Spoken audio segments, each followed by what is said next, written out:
Last dial केलेले number. सिममध्ये last dial केलेले number store करण्याची सुविधा असते. बहुतेक सिम कार्डमध्ये ह्याकरिता 5 स्लॉट्स असतात. हे नंबर बायनरी एन्कोडेड फॉर्मॅटमध्ये सेव्ह केले जातात आणि हे वाचण्यासाठी आपण कार्ड फॉर लॅब्स किंवा सिम सर्फ प्रॉफी सारखे सॉफ्टवेअर वापरू शकतो. बहुतेक फोन कॉल लॉगचा वापर करतात, म्हणून तपास अधिकाऱ्यांनी कॉल लॉगची संपूर्ण माहिती मिळवणे आवश्यक ठरते. कम्प्युटर फॉरेन्सिक्स या विषयात सेलफोनचे फॉरेन्सिक्स अनालिसिस आणि तपास हा एक महत्त्वपूर्ण विषय आहे आणि त्याची व्याप्ती दिवसेंदिवस वाढत आहे.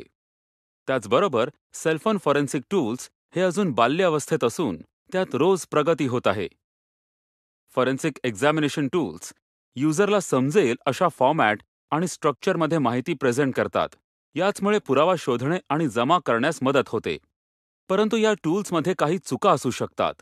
उदाहरणार्थ, टूल्समध्ये प्रोग्रामिंग एरर, त्यातील डेटा डिकोडिंगमध्ये चुका असू शकतात किंवा ते टूल कालबाह्य झालेले असू शकते. तसेच सेलफोनने दिलेले प्रोटोकॉल स्ट्रक्चर चुकीचे असू शकते, ज्यामुळे टूलचे आउटपुटही चुकू शकते. याशिवाय एखादा हुशार गुन्हेगार डिव्हाइसमधील माहिती बदलून टूलच्या वापरात अडथळे निर्माण करू शकतो वा डिव्हाइसमधील डेटा पुसूसुद्धा शकतो. एखाद्या टूलच्या प्रदीर्घ वापरातून आपल्याला त्यातील फायदे आणि त्रुटी समजून येतात, जेणेकरून तपास अधिकारी हवी असलेली माहिती मिळवण्यासाठी योग्य उपाययोजना ठरवू शकतात. आत्तापर्यंत बघितलेली टूल्स ही उत्तम दर्जाची असून चांगल्या प्रकारे काम करतात.